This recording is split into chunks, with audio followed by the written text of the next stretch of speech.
Welcome food fans, picky eaters, the flavor curious, and everyone in between. Nothing makes good food better than good conversation. And your table is ready. Come right this way to the Food For Thoughtcast with your host, Melissa Reagan. But you can call her Chef. All right, let's get this episode started.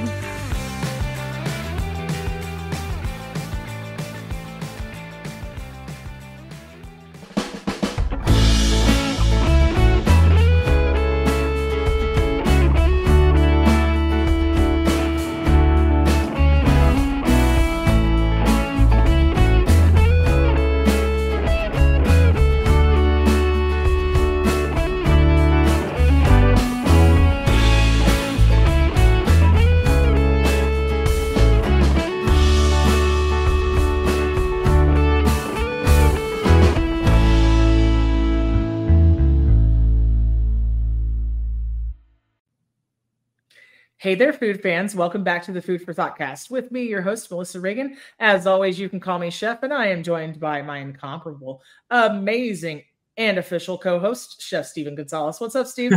Hi. I thought you were going to say, with my incompetent sidekick, Steven. Well, so, yeah, that sounds about right, yeah. I can live with that one. Post. I'll put it in and post. It'll be good. It'll be good. Right. What's going on, man? Oh, not much. Just getting ready for some holidays to be over or to happen. One of the two. Yes. So for anybody who's listening or watching out there, and you're going to be like, you're both Grinches, it hits way different when you're involved in hospitality and retail. And I'm ready. Right, I'm ready for it to be over. Huh. So yeah. I'm ready for it to be over. Yeah. All right. But anyway, I have to ask, what was the most amazing thing you ate this week? Did you eat something amazing this week, or have you just been like crushing? I have just been working quite a bit. So before yesterday, we ended up having just an easy tuna casserole, which I'm always down for. Yes. And okay. Tell me about it. Oh, I mean, it's just the classic mac and cheese with tuna and cream of mushroom, and then you just start adding stuff, and next thing you know, you have like this big old blob of a casserole dish, and you throw it in the oven. Do you start with Kraft for that? No, not at all. So let's see, tuna, the HB brand mac and cheese. Let's see, cream of mushroom, cream of asparagus soup. I don't know why we used the cream of asparagus, but that's just what we had. And then because you want to do your pea to smell in two different ways. Yes, tuna and asparagus. Exactly. Okay. And then we did shredded cheese. What else? Chicken broth. I was gonna start like getting even more creative and throwing like mushrooms and onions and bacon, all sorts of stuff. But yeah, no, keep it simple. And then like once it was done, you just add like those goldfish crackers on top. Done. Yes. So are you peas or no peas in there? Tonight we went with no peas. Last night we went with no peas only because we didn't have them. Otherwise, I don't mind them. Yeah. I mean, it's a good filler. I mean, if you need to stretch, right? Like it's kind of like adding oats to, or rice to meatloaf, I guess. But I would do it. So yeah, I have like a love-hate relationship with tuna casserole. I'm known to call it around here Satan's breakfast. It's something about the way tuna smells when you open it. Now the pouches aren't that bad. But when I make it, I like to crush cheddar sour cream ruffles on top, and I'll do cream of mushroom soup, sour cream, chopped scallion, and a French onion soup packet, and then egg noodles and very well drained tuna, and then peas or sometimes broccoli. So I always like adding mushrooms if I got them, Yeah, I don't. One less thing. Yeah, right. I feel cream of mushroom is like, you can switch it in and out of certain places. It's noticeable. What about you? What's the best thing you had all week? Let's see. Man, you know how the business goes sometimes? Today for breakfast, I had a Snickers and a Celsius energy drink at 6:45. But yeah, no. Okay, so this past week. I actually was privileged to get to eat some starters at Georgie's by Curtis Stone. So Curtis Stone, might know him from the Food Network. and I had a bluefin tuna tataki and potato churros. It was pretty out of sight. And then the tuna tataki they smoked, and it like came in a glass dome, and then they took it off and like swirled the smoke around. Like, and it had some pea shoots and a little fennel, and it was phenomenal. Dynamite. It was really, really good. Other than that, the good people at Good Friends, Bar and Burger here, my local joint, they've been taking care of me all week long with nachos and wings and burgers and fries and beer. But yeah, I got a little bougie the other night, but it was nice. So, that's the way it's supposed to be. Right around the holidays, you can see everything in the background. Yeah, this is us getting ready for the holidays, presents and all sorts of nonsense. So is that Steven's workshop? Yeah, we'll go with that. Yeah. So you're not hiding an elves in there, are you? If you can see them in the background, I'm not forcing them to work. They are choosing to. Twice if it's not okay. Hopefully in about a week, all this will go away. But it is what it is.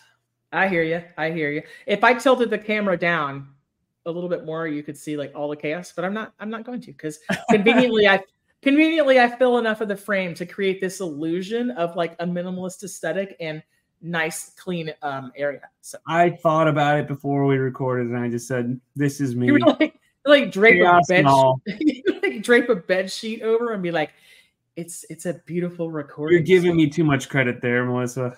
I couldn't do that.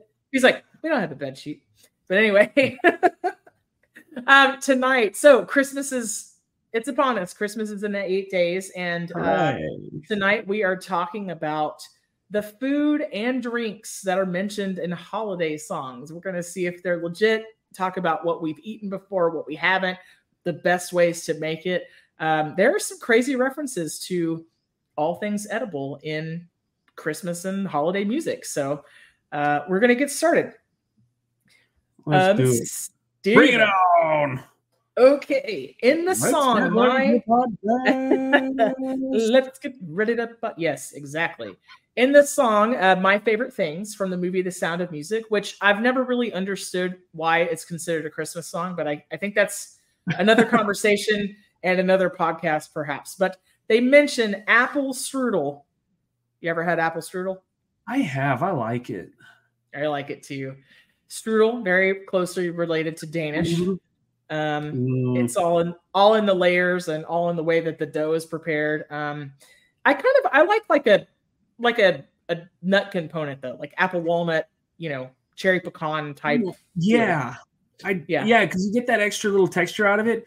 And I mean, granted, like the dough is always lovely, but yeah, when you get that nuttiness out of it, it's just like 10 times better. Yeah. I was like a hyphenated ingredient.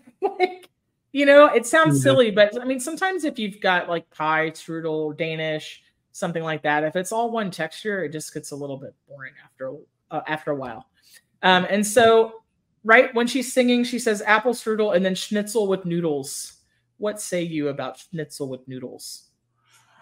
I can't say anything really about it because I'm confused about it because it's like, and it's always thrown me off. Are they like having like, all that together as one, or is it like dinner and dessert? Right. So schnitzel, German pounded cutlet, very, very thin, usually served with a little spritz of lemon, maybe some parsley as a garnish, usually lots of butter, triple breaded, super duper thin. It's like German's answer to a scallopini, yeah. But with noodles, right? So you're like, okay, well, is it like egg noodles? Is it spetzel? Like what are we talking about here? It kind of seems like strange. I mean, the movie takes place at most of Austria, but yeah. I can't imagine. I mean, it sounds like a really good meal, right? Like a breaded thin pork cutlet with apple pastry and noodles. Like, I'm down. I hope there's no ice cream with that. I want that. Well, yeah, but I mean, like, I could see it going savory, but I could also see it going sweet without the schnitzel. Yeah. Me? Wait, but I would. What? Wait, what? Wait, what? But yeah, like I can see it. Like I don't know, like it's just always throwing me off. I'm like, are they having like a big old apple strudel like on a cutlet or like yeah? I'm just I'm overthinking it is what I'm doing. He's like doing that Arby's. He's trying to make it Arby's Meat Mountain over here. Right? Put all the things on top of the things, things, Things and things and more things. I've eaten a lot more weird items, so it's no big deal to me. All right, next is You're a Mean One, Mr. Grinch. So the song says that the Grinch is a bad banana with a greasy black peel, with a dead tomato for a heart. And he also says he'd rather eat a 3-decker sauerkraut and toadstool sandwich with arsenic sauce. The narrator, the singer. So we're going to go like one thing at a time, I guess. I think the Grinch was on a mission to just destroy as many human lives as humanly possible, Yeah. That just sounds like a bad gas attack or heartburn, one of the two. All right, well, let's start with the banana. So, like, when you eat a banana, do you want one that's super bright? Will you eat it after it has like a little brown spots on it, or do you go for like a more green banana? I will eat a green banana. I will eat a brown banana. I will eat a yellow banana. Yes, Sam, I am. I don't care. I like bananas. If they get too brown and it affects the texture on the inside of the peel, I can't do it. They get too sweet, but like when I was younger, I didn't care. Yeah, I still really don't. I don't eat them like I used to because my wife doesn't like bananas. But whenever I do have banana from time to time, I don't really care. Yeah, I like that flavor, that mushiness, the starchy and all that. Oh, it's good. Yeah, and they're very good for you. They are very good for you. I mean, I think it really depends on what I'm in the mood for. I'm at work so much that I usually end up freezing bananas, and after that, they're only good for like smoothies and banana nut bread. So, if in the event that I'm eating a fresh banana, it probably costs $2 from 7-Eleven in a last-ditch effort to get some produce into me, and it's like super green. So, yeah. About it, yeah. So the Grinch is a bad banana with a greasy black peel, which doesn't sound appetizing at all. Garlic in his soul. So garlic. Vampires must hate him. Vampires hate this guy.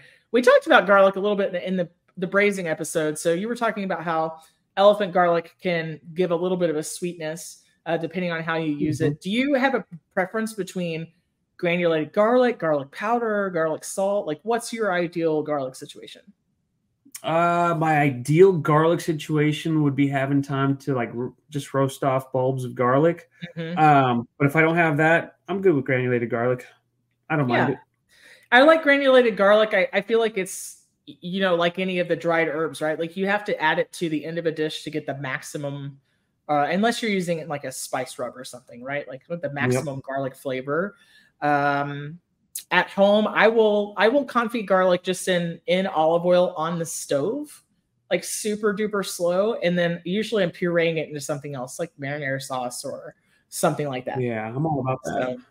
So, I'm about that lifestyle. All about that lifestyle. Garlic gang right here. Confit garlic gang, whatever you want to call it.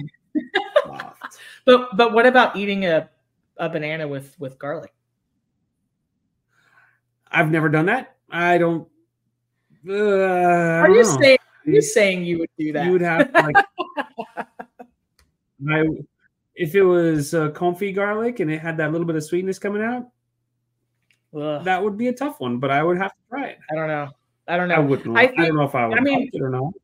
Luckily for us, the song doesn't say all of the things are together, except for the last part. So, a 3-decker sauerkraut sandwich.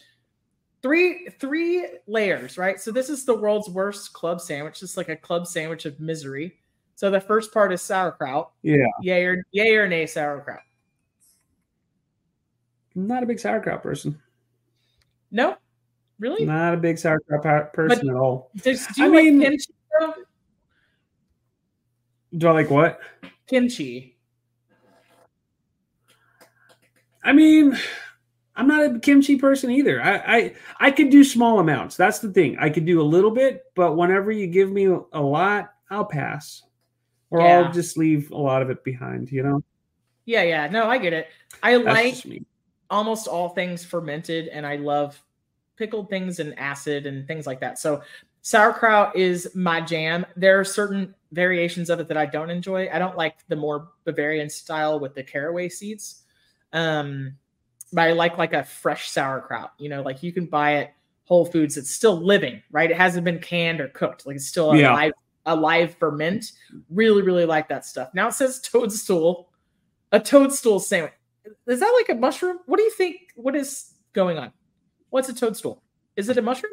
Do you have to consult the Googles? Isn't that like a princess that gets saved by Mario or something like that?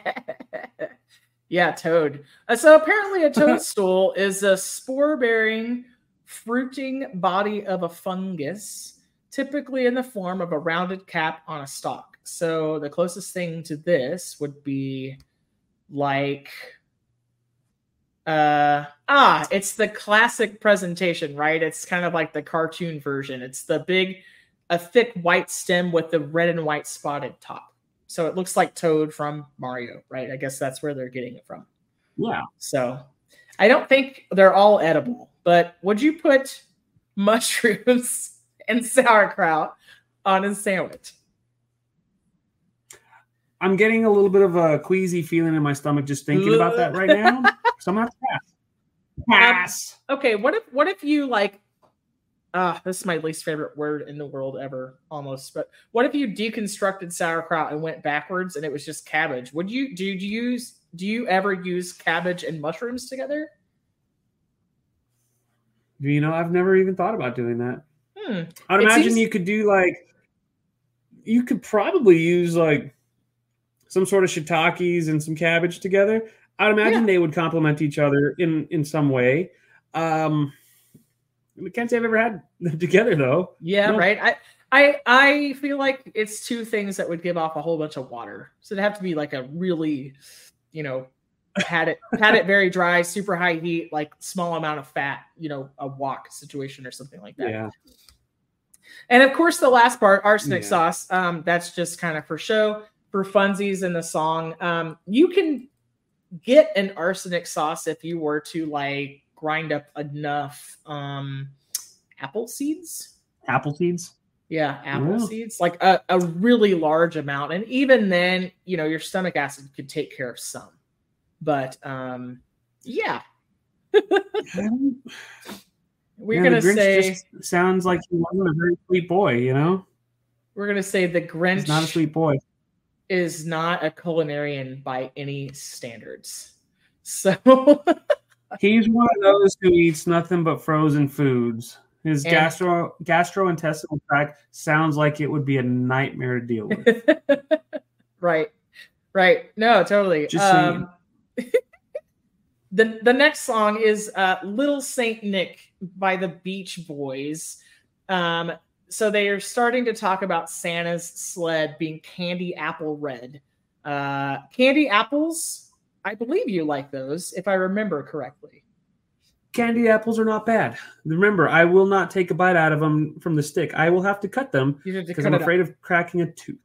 Yeah, I mean, I think it's smart. Go ahead. I was going to say, I also think the Beach Boys were Ford Mustang fans because if I remember correctly, there's candy apple red. So it's a twofer, Yeah, no, I mean, they were talking about Santa's sled, but then they have like they have the other song. What is it? Oh, about the T-Bird. Yeah. So, to be honest, I'd have to do this song to remember it. I don't remember. Right. I don't ever equate candy apples with Christmas, though. I mean, I think this one is a little bit of a stretch. I always think about them at Halloween. So, I can see that, yeah. I can see them both. I can even see them in the summertime for some reason. I think candy apples are probably enjoyed year round, but I can see them being enjoyed for Christmas time just because of the color. Bright, vibrant colors, and you get into the spirit and all that. I can see that. Yeah. Yep. The next food item is candy canes. So in the song, it's beginning to look a lot like Christmas. They talk about candy canes. So seeing candy canes being one of the signs that Christmas is coming. So candy canes date all the way back to 1670, invented in Germany, the Cologne Cathedral. Really? Mm-hmm. Dang, I didn't even know that. Right? I like mint. I like minty stuff, but I'm not a big candy cane person. It's the weirdest thing ever, right? Really? Is so not even if it's sweet or crunchy? Neither one? Or not sweet, soft or crunchy? I mean, peppermints? I can do, I don't know, like if you give me like thin mints or like minted flavored stuff, yeah, I'm okay with it. But candy canes, sure. I kind of associate it because it's so, like you can get like those real hard ones. Again, I think it's just in my mind, like, hey, you might crack a tooth. Maybe if it was like candy cane with like taffy or something, I might be like about that. Dental PTSD, Steve. Well, so I would hate to break one of my front teeth and then you smile and then everyone's looking at your face like, huh, I wonder how you broke that tooth. I get it. It's me. I associate a lot of hard foods and cracking teeth. The original candy canes were all white, and so sorry, guys. Just yawning. I'm just tired. Tired of December already. So they're said to be curved. They're said to be curved to represent a shepherd's crook, like in biblical times. So I prefer like a Bob's soft peppermint stick, and I have eaten enough of those in one sitting to feel sick. I like mint. I like mint everything. I like all of it. So I like all of it. I'll even mess around with some of the flavors, like the blue raspberry ones, the bubblegum lime, like the different color. I kind of feel the same way about candy canes as I do Tootsie Rolls. So yeah, the more the merrier. The more the merrier. Next up is fun, though. I mean, yeah, like now there's been some really terrible iterations of flavored candy canes over the years. There's been bacon; those tasted like liquid smoke, like god awful. The pickle ones, and I dearly love pickle, but those were a miss. That's one of those ones where just because you can do it doesn't mean you should do it. In my opinion, it's like the Jurassic Park of candy canes. Yeah. The next song is all the way back from 1946, the Christmas song, which starts with the line, "Chestnuts roasting on an open fire." Do you eat chestnuts? Is that what that song is called? I've never known that all these years. Yeah. In my almost 40 years of life, I never knew that was called the sleigh ride or Christmas song or whatever the hell you want to call it. It's just the Christmas song. So, yeah. Do you do chestnuts? I don't think I've ever eaten a chestnut if it wasn't a water chestnut, which is not the same thing. Actually, that it's not true. I think I had them on a tasting menu somewhere, but I wouldn't know the first thing about cooking one, where to find them, nothing. I would just make. I every time I think of chestnuts, I always think of like a chestnut spread or something. You know what I'm saying? Like not even eating chestnuts like that have been roasted. Just make a spread out of it, a cream, whatever you want to call it. Yeah, that'd be good. Yeah, no, like a paste or something like that. Hey, listeners, viewers, if anybody out there has actually eaten like roasted chestnuts, tell us about it on social media. I'm super intrigued. The only thing I have read about them is that you have to cut them kind of like a baked potato first. You like stab them with a knife so they don't explode. So, yeah. I feel like if you don't do that, that would be half the fun. It's a gamble. Is it going to blow up on me or is it not? And if it does, am I going to get burnt? Am I going to potentially, get hurt? It's all an adventure. It's like it's like deep frying a frozen turkey. You don't know what's gonna happen. I mean, you do, but you know what's gonna happen. Again, just because you can doesn't mean you should. Right. I mean, I feel like that would be like a giant, dangerous popcorn, like really, really dangerous popcorn. You'd be like, oh no, that's like artillery is coming out of the fireplace, right? Melissa, tell me about how you lost an eye during Christmas. Well, it was the Christmas of 23. Started we with were roasting chestnuts. We didn't stab them before we roasted them. I forgot to score these with a knife, and that's how I have a glass. That's how I have a glass eye now, kids. Yeah, eye patch and hook optional. I don't want. Look, I'm just gonna put it on the record out into the universe right now. If I lose an eye, I don't want a patch. I want a Sammy Davis Jr. style glass eye. That's what I want. I want to be. Here. Yeah. Oh yeah. Like, hey. I like it. We're gonna get canceled. We're gonna get canceled. This is awesome. I don't care what anyone says. The next song, Run DMC's "Christmas in Hollis." I have to know if you've heard this song. Yeah, of course I have. Who hasn't heard that one? Hey. So they talk about chicken, collard greens, rice and stuffing, macaroni and cheese. Do you have any of those at Christmas? I would smash and I want to be part of. I am so disappointed that no one has invited me to one of those Christmases yet, but I would love it very much. I can for sure tell you that I've never, because I'm a vanilla person and I am very, very conditioned to think that 2 starches in a meal are somehow wrong, when in reality, there's nothing wrong with it. It's just delicious. I've never had rice and stuffing at the same table, ever. Thank you, 90s almond moms everywhere. Like it would have to be like dirty rice with stuffing. Yeah. Like plain rice, you gotta make it stand out. Now I have had mac and greens together, which is pretty good. But I would eat collard greens every week, truly. And what's not to love about mac and cheese too? Like, yes, or chicken, or chicken in the or buffalo chicken mac and cheese, or anything with mac and cheese is, in my opinion, out of this world.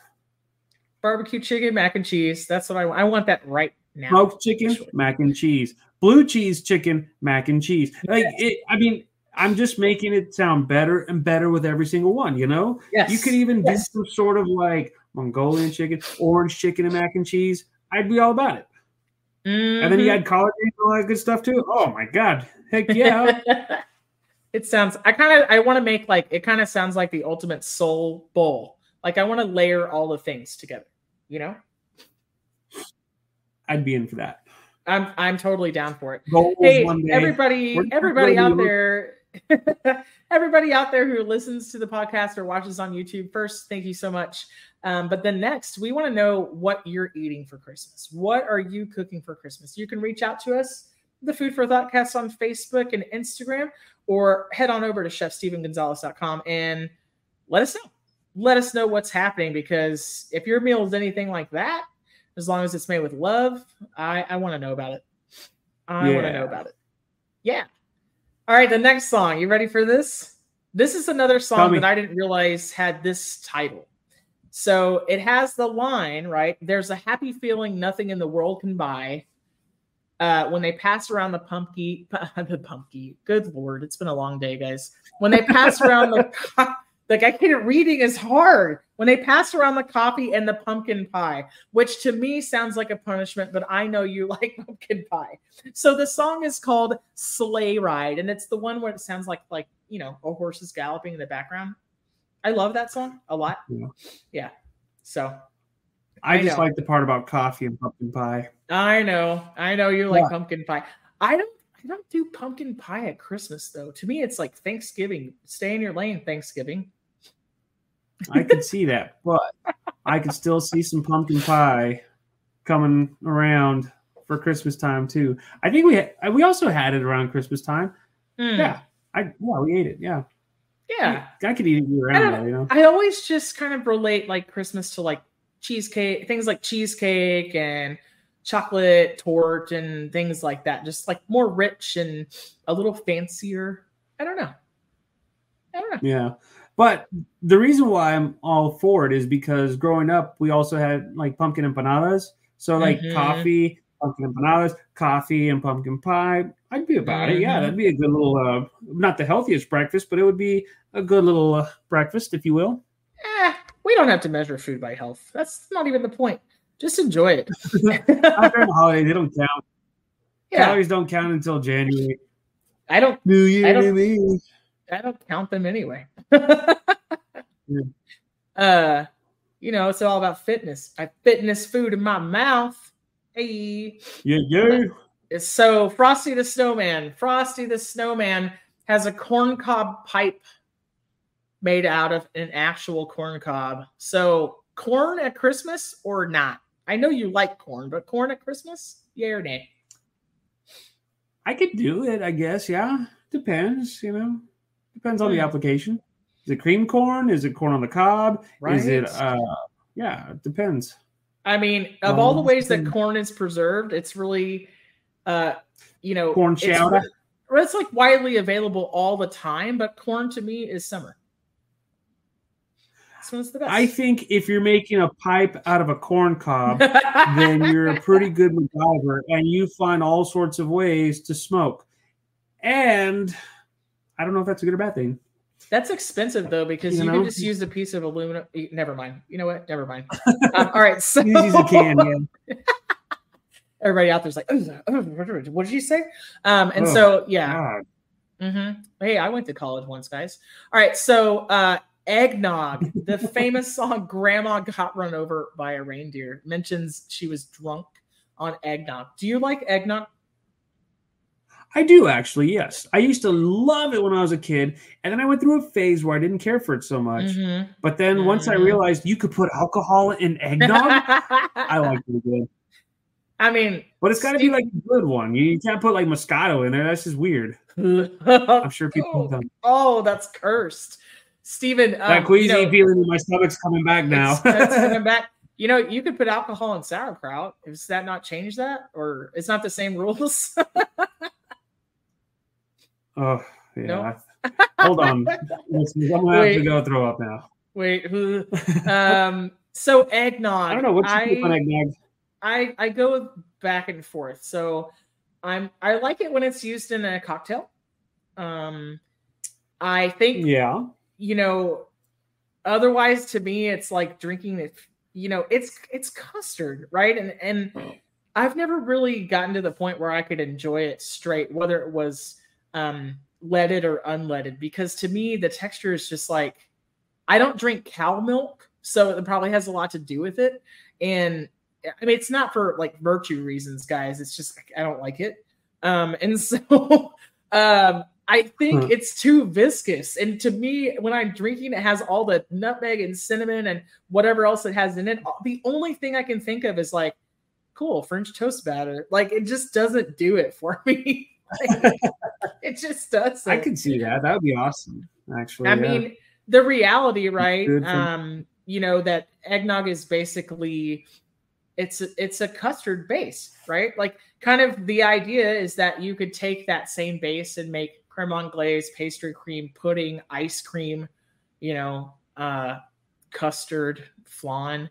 It's all kind of in the same family. It has the same ratio of ingredients, and it's just not something, or it's not something that I want to drink at all. I don't know. Yum. You're wrong. You're wrong. I would make my French toast with eggnog, and then I would drink the eggnog afterwards. I don't care if there's a raw egg in there or not. Just throw a little bit of some whiskey with it. You're fine.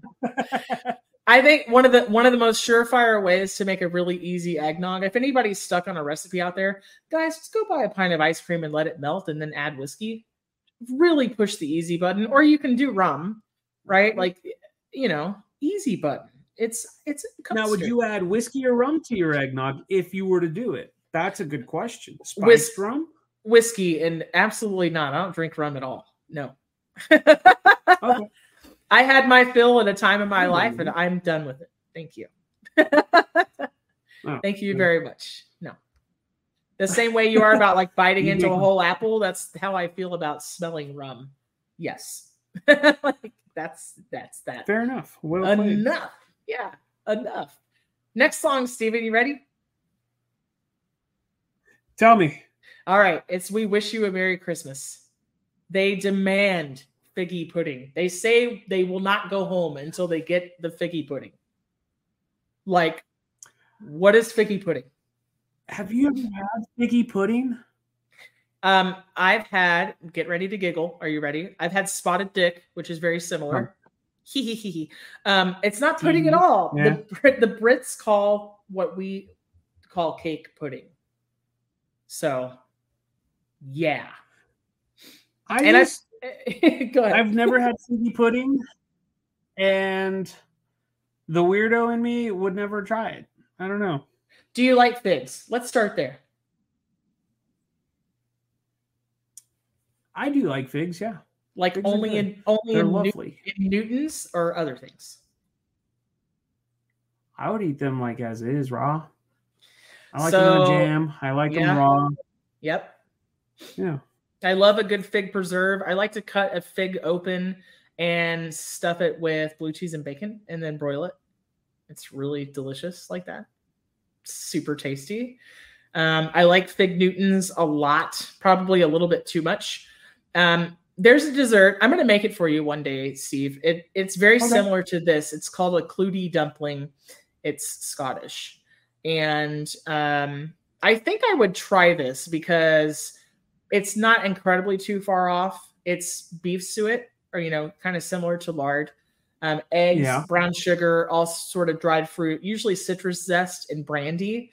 The clootie dumpling has grated apple in it, and it has currants and sultanas, kind of like the raisins. And if somebody put like pureed figs or nice, really, really well cooked or, braised and sweetened figs inside of a warm steamed cake, like I'd throw down. I would totally throw down. I can see that, yeah. So I'm kind of interested to try it. So there's a place not too far from here that serves, all things British, and I think I'm gonna go hit that. I'll report back. So, yeah. Your homework. You gave yourself homework. I hope you understand that. I gave myself homework to eat cake. It can't be that bad. It wasn't arsenic sauce and a toadstool sandwich. Yeah. Toadstool and sauerkraut sandwich. All right. So the next song is We Need a Little Christmas. And I never remember which song that is until I remember that it starts out with Haul Out the Holly. But yeah, they tell us in the song to cut up the fruitcake. Do you like fruitcake? I go with the stereotype of fruitcake is the nastiest thing in the world. But I would probably eat a little bit and then call it. I would it's not my thing, Yeah, it just sounds like it's too much sugar at this point to me in my life, So there are actually some places around the world where fruitcake is the traditional wedding cake. And one of the reasons why is because it has almost an infinite shelf life. If you have enough sugar and enough alcohol in it, it could never go bad. Right. And then it's not exactly, I don't know if it's famous to people outside the state. Collins Street Bakery in Corsicana, Texas, does a fruitcake that is all mostly pecans. And then they do a traditional one as well with the green maraschino cherries and the dried pineapple and things like that. I personally, I can't get enough fruitcake. It can be crappy, fancy, mid. Is that what the kids say? Yeah, mid.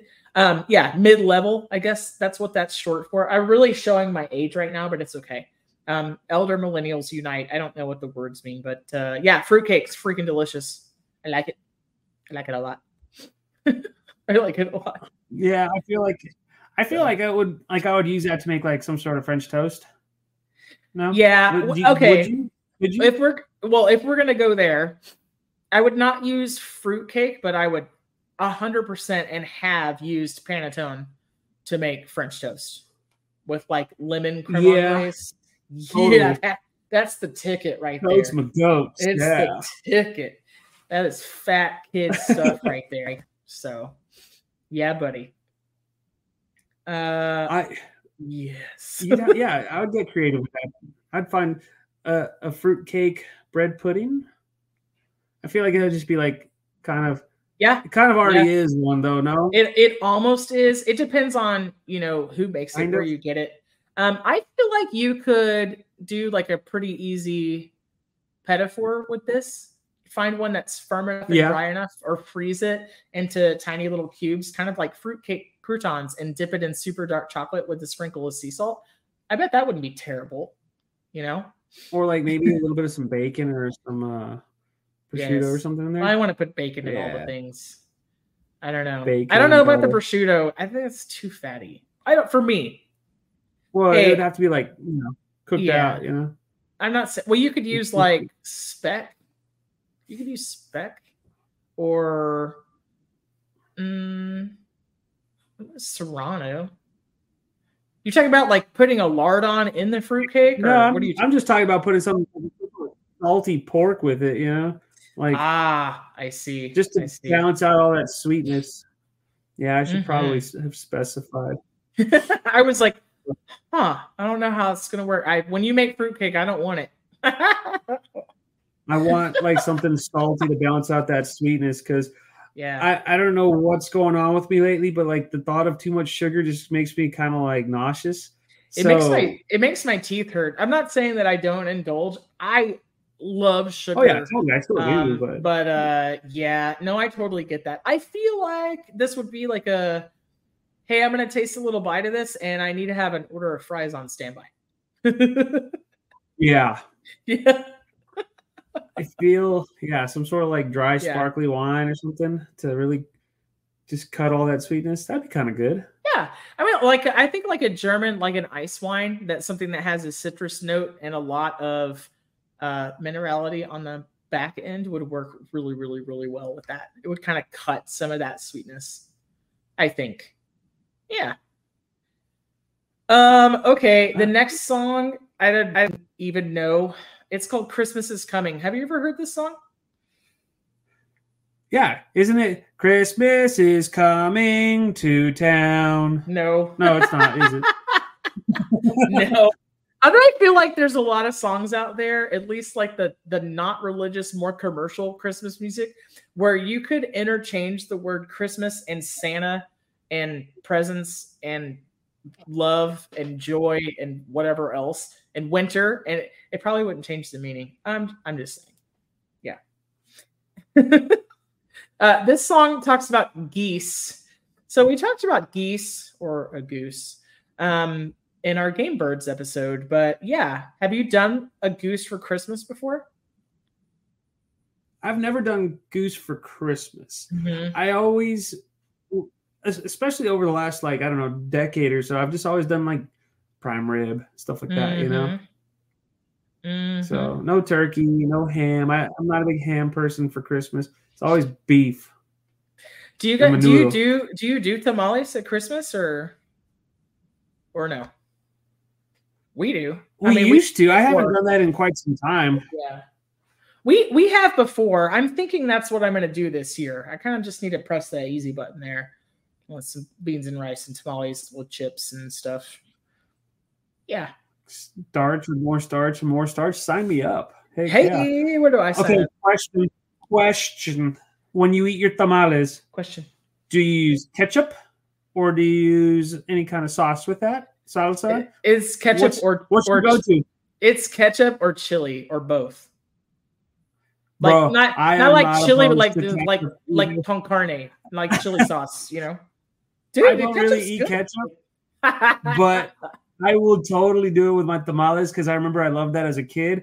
And so I still like those flavors together. I don't care what anyone says. But now it's like, if I can have like a bomb-ass queso with my tamales, you better believe I'm having that. There is, a fine line of, there's actually not much, I guess I wouldn't do, with food. I really love experimenting and love the way different things taste. And, more often than not, I mean, it even come across as like shock value, but it really isn't.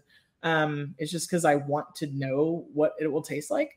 One of the things for me, the same as, dude, I have an ungodly love affair with ketchup. I love ketchup. And I'll put it on all things, all sort of things where it doesn't go. Admittedly, would you put it with goose? Huh? Would Yeah. you put it with goose? Yeah. Would you? Why not? But like a nice, like a cranberry. I feel ketchup. like you would brine your goose in ketchup. No. We made a nice ketchup brine. There's not enough salt. Ugh. Ugh. Oh, that's terrible. That thing's like pink. It'd be like pink. I bet your guests would be like, Melissa, this is still raw. Oh, isn't that the best? Bleach. Don't you love when like, oh, where was I going though? Hold on. Pizza and ranch. Like I've tasted some phenomenal pizza in all sort of places, but that's the thing from when I was a kid where I was like, yes, pizza with ranch. This. I still do it. I don't know what you're talking about. I still do it, but I won't do it at like the Foo Fancy, you know, the Foo Fancy pizza place. I'm not gonna have ranch anyway, so it's a non-issue. But dude, don't you love when people order smoked chicken and then they try to say it's raw near the bone because it causes that reaction where it's pink spot, but it's not actually raw. I just tell them, I'm sorry that you got a raw piece. I cooked it to 165 degrees internally, but if you think it's raw, I know you're wrong, and that's on you. That's so terrible. That you can see how this is all your fault for ordering the smoked chicken. Man. That's something I would probably say. Some pretty incredible guest skills you got there. I'm sorry our chef sullied your experience. We've got our best people on it. We're on it. About Hanukkah, in the popular holiday song, Oh Hanukkah, they mentioned latkes. What is your take on latkes? Is that the one that Adam Sandler did? No, his is the Hanukkah song. So he talks about that's a great song. I can't remember what all he talks about in there. It's mostly celebrities' names, but yes, I stan Adam Sandler hard. Yep. Yeah. But latkes, dude. I can eat my body weight in latkes. I haven't had enough latkes in my time, but when I do have them, which is very few and far in between, I like them. They're good. Do you do sour cream or applesauce or ketchup? I would do sour cream. I like sour cream and applesauce together, and I really, really like it's not uber traditional, but I really, really like a little bit of chive in mine. Inside. Oh yeah. Yeah. So. I feel like you could do it with like a chive and garlic like cream cheese spread, like a whipped cream cheese with your sour cream. That would be pretty good, huh? But yeah, I mean, I think that's definitely like one option. I also really, really like to just grate a yellow onion in there. I like the sharpness. You know, the potatoes is blank canvas. It needs just a little bit of something. Oh yeah. You know, dude. Oh, most definitely. So good. I'm all about it. All right. All about that. What about? Have you ever made latkes before? Oh, tons of times. Yeah, hundreds of times. I need to catch up. So the next song, It's the Most Wonderful Time of the Year, has a line in it where it says, parties for hosting, marshmallows for toasting. Do you at all equate marshmallows to Christmas time? Is it hot cocoa or are you toasting marshmallows for something else? I'm toasting marshmallows on an open fire. Right? That's how the song goes? No, that's chestnuts. No. No, I think marshmallows are awesome year round. Yeah. I would do marshmallows with hot cocoa because that's just awesome. And whoever thought of putting those two together, I want to shake their hand and give them a big hug because it's amazing. But marshmallows over the fire, like toasted like that, that's good too. Yeah, I still like. What's your take on it? I don't ever. I mean, maybe Rice Krispie treats at Christmas times is kind of like the closest I'll get to any sort of marshmallow action. I always just relate like a s'more, to the summertime, right? Yeah. But yeah, I mean, I don't drink a ton of hot chocolate, but when I do, I prefer it adult style and sans marshmallow. So, a little Bailey's. That's how I like my hot chocolate, or a little Kahlua. I do too. Yeah. But the problem though is once you get to the end of your cup, you're like, oh, this is too rich. This is too much. I need some water. So what do you? No, I mean, I don't think it's just you. What do you like? Marshmallow flavored things, or marshmallow cream, or like marshmallow fluff? I like it all. Mm-hmm. Me too. I like it all. Me too. Back on fast food, the Fast and the Curious, we talked about Culver's. Culver's has a marshmallow mix-in that's cream, and it's like a marshmallow shake is my favorite thing to get there. So good. They have that stuff at like Dairy Queen too, like with their blizzards. Yeah. And then sometimes they do like the marshmallow flavored stuff, and I'm all about that too. Mm-hmm. All about it. The next song, a bit more popular, the 12 Days of Christmas, where they give the worst gifts ever in the total of 23 different birds. Just terrible. I don't even know all the things that they give for Christmas. I think that is such a silly song. The birds. I actually love this song. You know, I was just talking to some good friends of mine about this the other night. I like the song, and I like all the parodies of the song, and I like all the different versions of the song, but they do talk about pears. Do you do pears at Christmas? Not really, but I like pears, so I wouldn't, if they were in front of me. Yeah. Like if I went to a Christmas party and there was a charcuterie board with pears, yeah, I'd eat some pears. Yeah. Totally. I mean, so the song pear technically, right, it says like a partridge in a pear tree. So I kind of have this feeling, right, that Stephen would walk up to, well, maybe he would like sneak up to the pear tree and he would shoot the partridge to eat later. And then, you know, he might garnish it with pears. I think that's a fair assessment. That's a pear assessment right there. It's a pear. Oh, I'm gonna need you to pare it down a little bit. Is that what we're doing now? Because we could go there, my friend. we're going all puns now. That's quite a pair you got. I don't care what you but say. Anyway, yeah.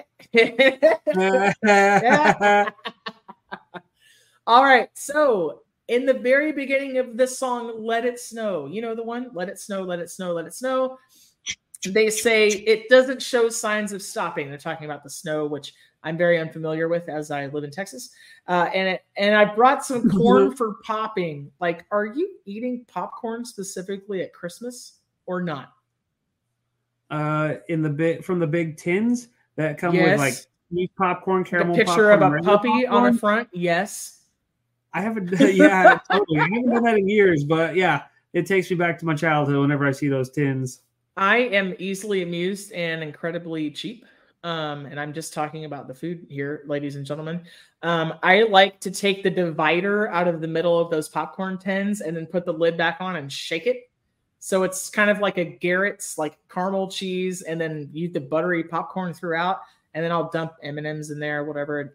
Yes, I've eaten an entire bucket of popcorn in one setting, and I don't care what you think about it. Because it makes me happy. What do you do with the tins after you're done eating all that? Oh, popcorn? I used to use them for storage. Sometimes use them for ottomans. Like I tried to.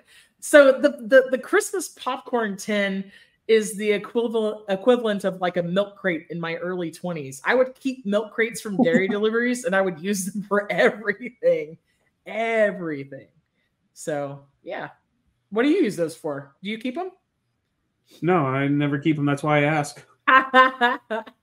But they always have like a picture of a sled or a truck or like puppies or I don't know. Be that as it may. Whoops. Be that as it may. I've never used them. Steven's throwing things all over his studio over there. Right. Phone falls. Now I can't use my notes for popcorn. Hey. Notes for popcorn Rocking Around the Christmas Tree says they'll have some pumpkin pie later. Is this like, I feel like this is a conspiracy by Big Pumpkin. Like, I don't understand. This is the song that transitions from Thanksgiving to Christmas, because a lot of people still are having their pumpkin pie and they're getting ready for Christmas. So I always think of Home Alone when they're all having that big old fake party. Mm-hmm. And when he has the cardboard cutouts and he's making them dance. Yeah, exactly. That's what I think of whenever I think of the pumpkin pie and the song. I didn't want it in November, and I don't want it in December. We'll eat it in January. I will eat it in February. I will not. I don't care. I will not do it. Steven, what is wassail? Do you know what wassail is? I know what a waffle is, but what's a wassail? Wassail is like wassail. Yeah. Wassail. Like I have no.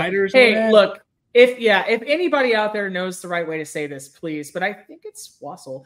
There's a song called "Here We Come a Wassailing." It is a hot mold cider, usually apple. Sometimes you can put cinnamon sticks in it, whipped cream on top. Like, where do you fall on the apple cider debate? I fall in the area of I would drink it. I fall in the area of I would throw some whiskey in it. I do not discriminate. I drink it, let it or not. I really care a lot for like a hot mold red wine, like a Christmas type. Yeah.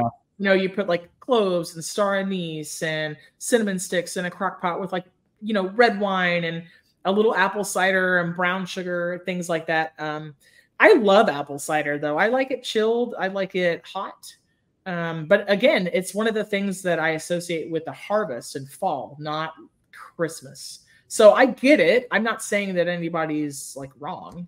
It's just odd to me. I don't seek out cider in December at all.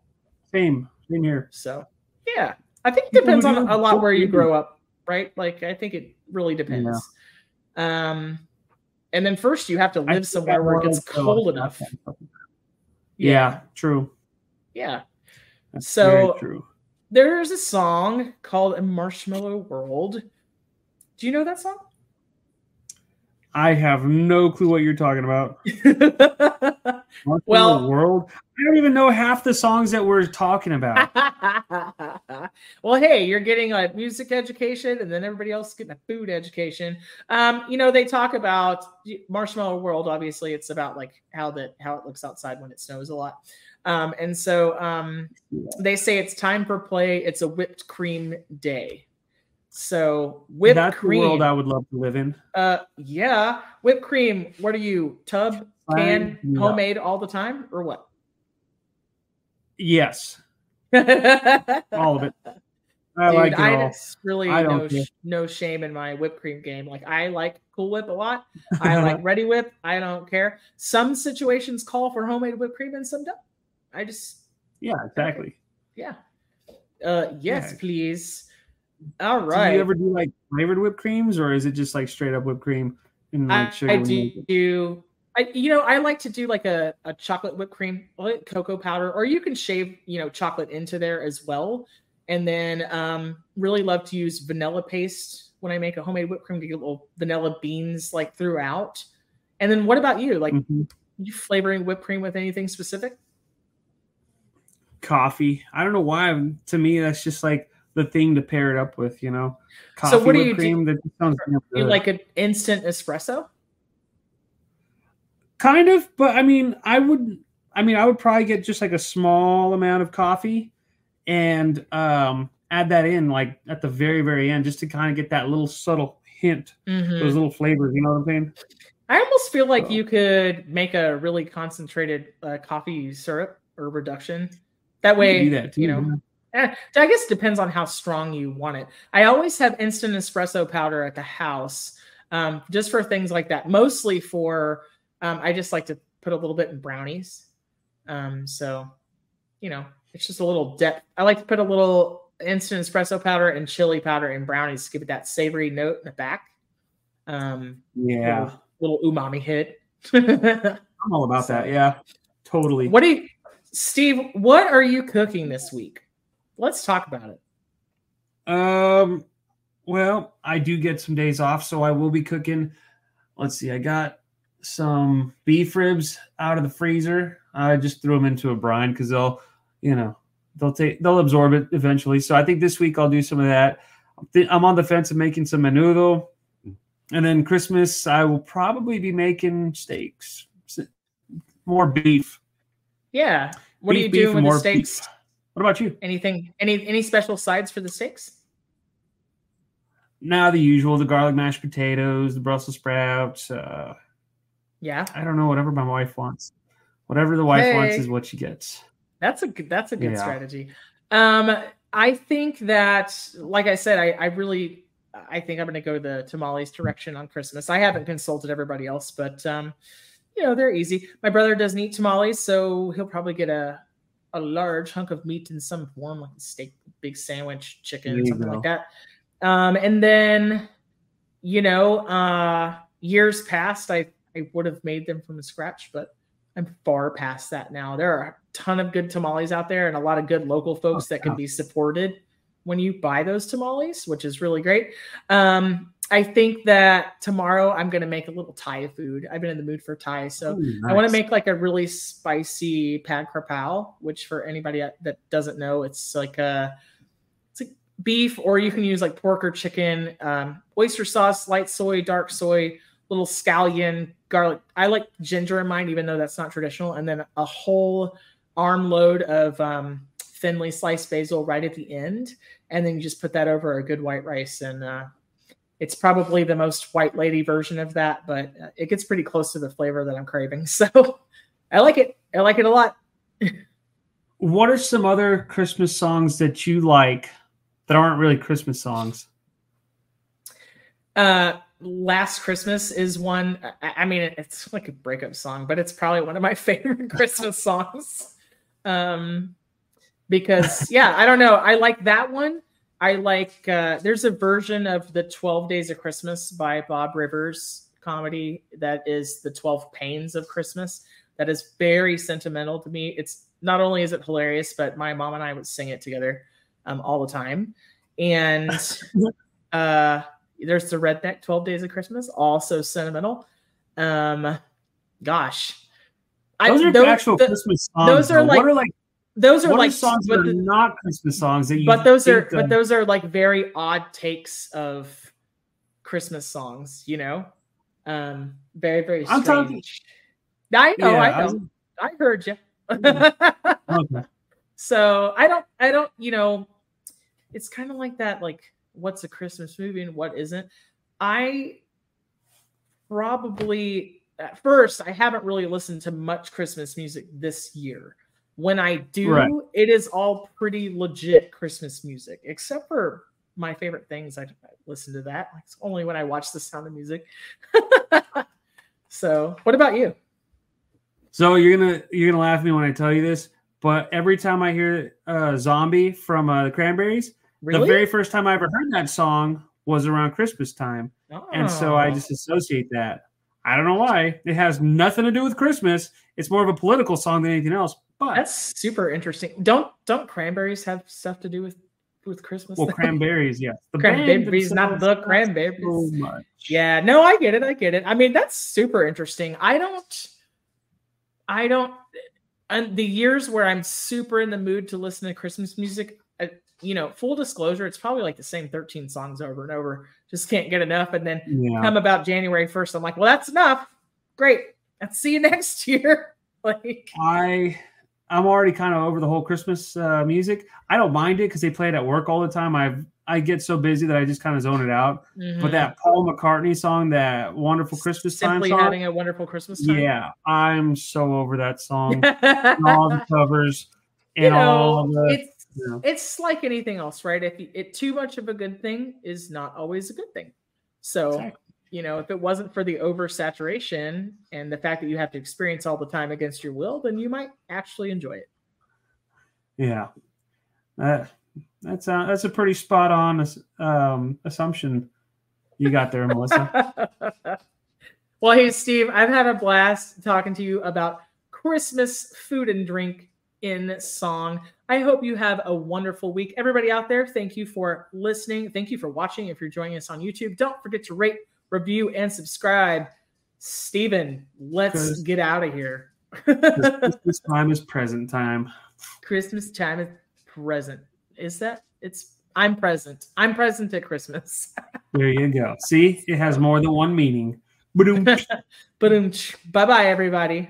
See ya. That's a wrap for today. Until the next episode of the Food for Thoughtcast, make good food, eat good food, share it, and be kind to one another. Thanks so much for listening today. You are part of what makes us special, and we are so glad you joined us. Don't forget to rate, subscribe, and leave a review. Just like food, delicious podcasts are better when you share them with others. Come back for seconds wherever podcasts are served, and we'll catch you in the next episode of the Food for Thoughtcast.